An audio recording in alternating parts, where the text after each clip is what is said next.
Mr. Casanova, how do you think about multiple religious belonging?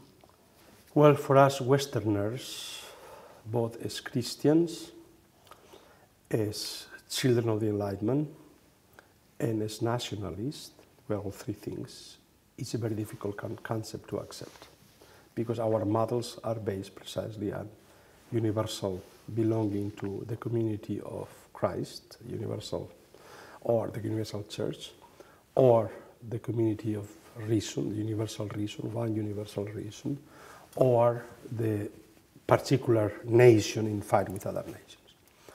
And so, in the same way you have difficulty of understanding in Europe multiple national belongings. How can you be simultaneously Dutch and German? But of course the fact anybody who is born of both is both, and yet somehow one may have made to choose. In religion, of course, in the West, you could not be both Jew and Christian and Catholic. I mean, a Jew and Christian Muslim. You could not be Protestant and Catholic at the same time. But of course, this was a reality. Jews and Christians for several centuries at the beginning was not clear how they are separated. And the separation of Catholic and Protestant reform for several decades was also not that clear. It was only confessionalization that imposes these clear boundaries. So people are actually able to live these multiple belongings with their neighbors, in their families. One of the most interesting questions to this is precisely increasing interreligious marriage and how they develop then their own lived ecumenical theologies. And there are very different interesting analysis of how the different families, interreligious families, deal with this multiple belonging. Some, they may be actually both separate, but they celebrate both, or they may develop their own syncretic theology that joins both, or the children may decide one may be dead, the other will be dead. So there are many different ways of dealing with it. But also we know that in the East, when there was no monotheism, the notion of not multiple belonging, because people did not belong to religious communities that did not exist, but the possibility of people being open to different ways of being religious, and at different moments, different contexts, being Buddhist, or being Confucian, or being Shinto, that is the way in Japan, right? Or being Christian, so that you can be born as a Shinto, you marry as a Christian, and you die as a Buddhist, right? So this is a possibility that was always existed in, but the communities themselves were not clear-cut. So it was not that you belong, but those were simply cultural forms that permeated all of society. In different contexts, one cultural form gains prominence over others.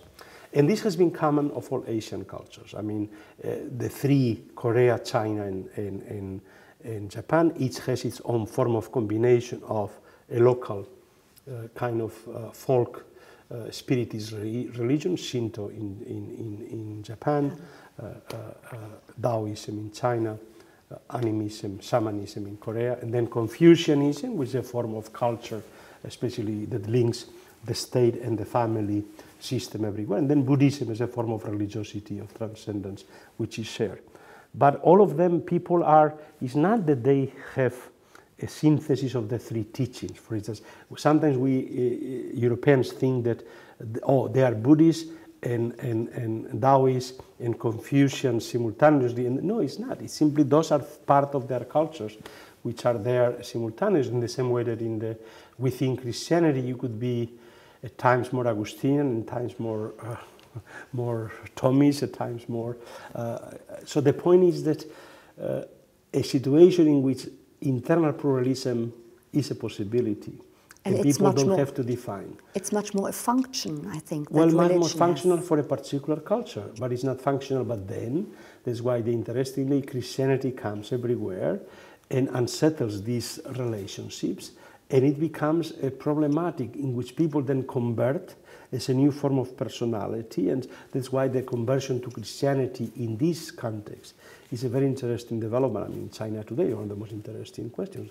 Korea today has become 35% Christian, and so this is not Japan. So the interesting question of to which extent Christianity is compatible with those things or completely unsettles it.